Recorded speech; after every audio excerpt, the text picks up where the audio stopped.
What's up, everybody? I hope you're doing good. It's not a beautiful day.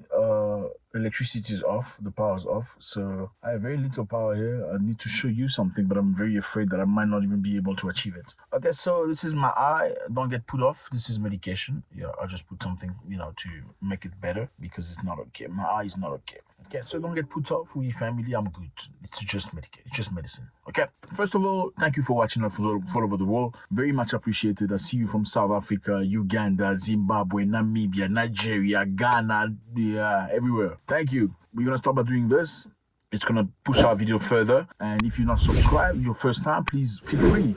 Join us. Click on subscribe. Thank you very much. We are talking today about Zimbabwe. Zimbabwe's ex-president named Robert Mugabe was somebody very, very interesting. He made very brutal comments. He never hid what he thought. He expressed himself very openly and was never afraid of anybody. Not the West, nobody, no America, no UK, nobody. Let's listen to what he has to say. Then we're going to make a comment right after. Let's go. The illegal economic sanctions imposed on Zimbabwe by the United States and the European Union violate fundamental principles of the United Nations Charter on state sovereignty and non-interference in the domestic affairs of a sovereign state. Shame, shame, shame, we say, to the United States of America. Shame, shame, shame, we say, to Britain and its allies, who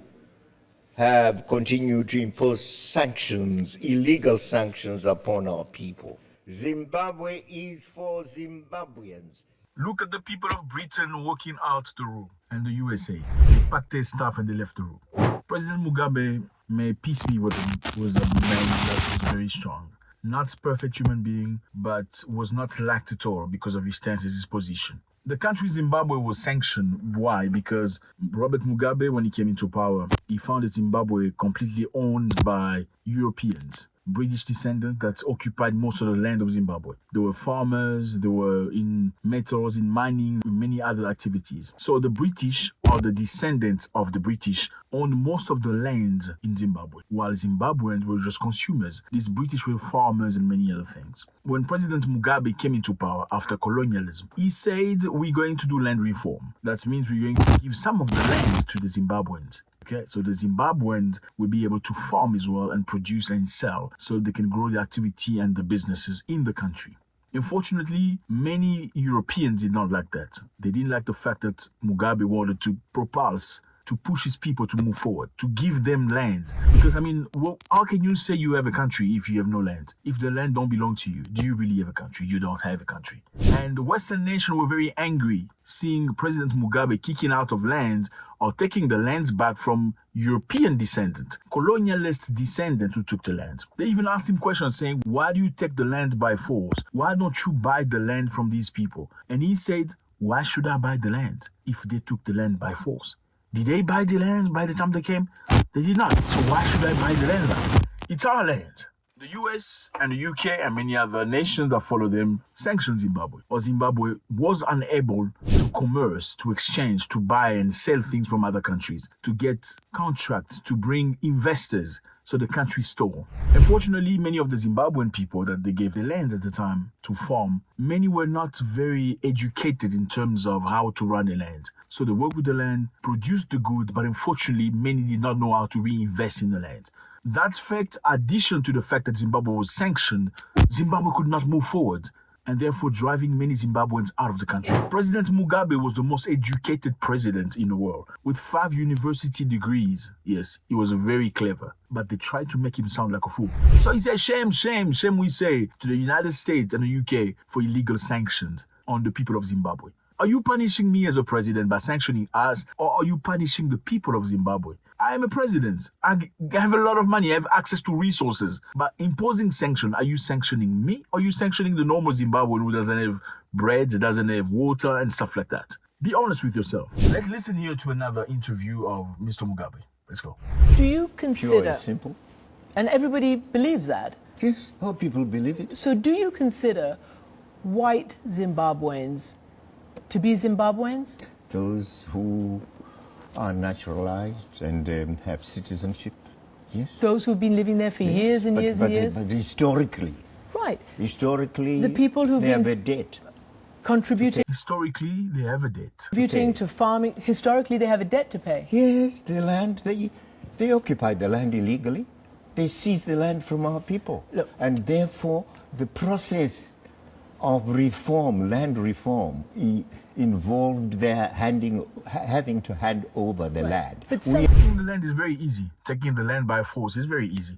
But giving it back becomes very difficult. Then they want you to buy the land from them. Does it make sense? By the time you came to take the land, you didn't buy from nobody. You beat the living crap out of people, you took the land and stuff like that. But by the time they want to take the land back, then you want them to pay and to be nice and kind. Interesting. We agreed upon this with the British, by the way. Some 80% of that land was acquired after you took office, some of the farmland, and with the various certificates that mean government approval. Why are these people being hounded out of the country? Why are they being They are not being hounded hounded off their land then? No, they are not being But they hounded are. out. You see how she's trying? How these people are being hounded out the country? He said, no, they are not hounded out the country. Hounded out the land? No, they are not. Stop changing information. Of the country just at done all. reports Those about who it. are in industry, in manufacturing, No. in mining are not being... The farmers. So people in the industry of manufacturing are not being disturbed at all. Only the farmers, because land is life, land is country, land is ownership. I'm talking are about. not Why being is affected. that wonderful farmland, and why are they being? What are you talking about? We are getting land from them, and that's all. They are not being hounded out of the We are not chasing them, we are just taking the land back. country. Not at They're all. being hounded off their land. Not of their land. It's not theirs. Our land. It's not their land, it's our land. Even So- though they bought it, even though they bought it with the certificates of approval from the government. But haven't you heard of the Lancaster House discussions and the agreement with the British government? Because they are British settlers. Originally, they have been British settlers. And we agreed at Lancaster House that there would be But they're land citizens. reform. But they're citizens, aren't they? And isn't this farming Citizens disaster by contributing to your... citizens by colonization, Citizen by colonization. seizing land from the original people, indigenous people of the country? But how did that You- all go you so approve wrong? that? How did that all go so wrong? Because when you came in, it was about reconciliation. No, they knew about it. They knew we had this program of land acquisition and land reform. They knew about it. But what about the And the blacks British then? Okay, knew let's about let's it. talk about the black farm workers whose houses and shanty houses who work on these farms. They're being bulldozed in an operation that was called "Drive Out the Rubbish." She's lying. These are black No, Zimbabweans. there was no operation of that nature. Well, how come they're being driven off and their shanty hounds? The farm workers. No, you're mistaken No. about the Murambachina program, which had to do with slums, getting rid of slums, not getting rid of So she said, oh, even the black people are being driven off the land. Mugabe said, no, don't confuse things. We had a program of destroying slums. We don't want slums in Zimbabwe. Therefore, we're asking people to move. It's not farmers. Stop creating stories. farm workers. It had nothing to do with farm workers at all. Farm workers, by the way, were to be given three choices. One, they could remain on the farm under the new owner and continue Remain on the farm under a new owner who's necessarily African. working on the farm. Two, if they were alien... The accusation was that they were opposition. Let me know.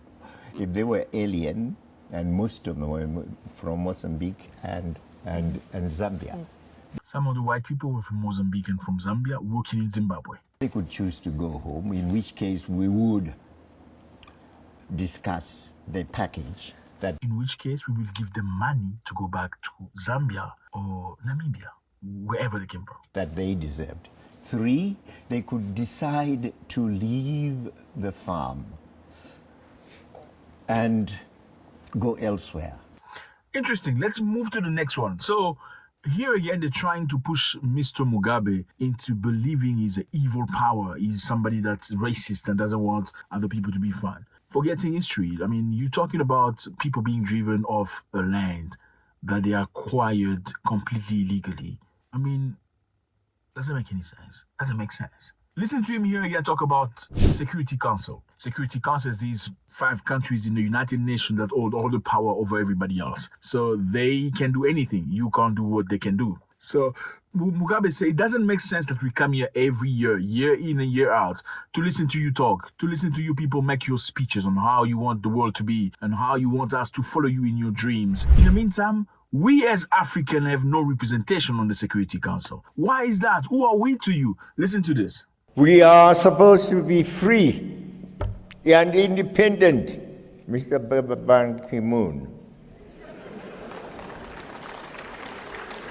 Supposed to be free, the 54 countries.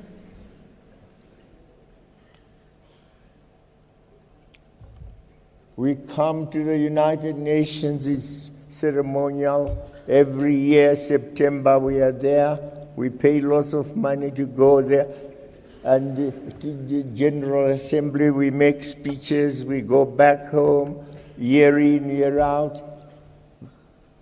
But the bosses in the Security Council say, you shall never have the powers that we have as permanent members. And we have asked and asked and asked. And asked and asked.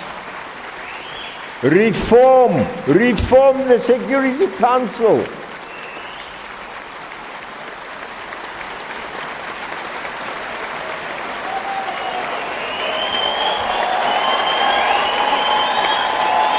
at these Europeans clubbing.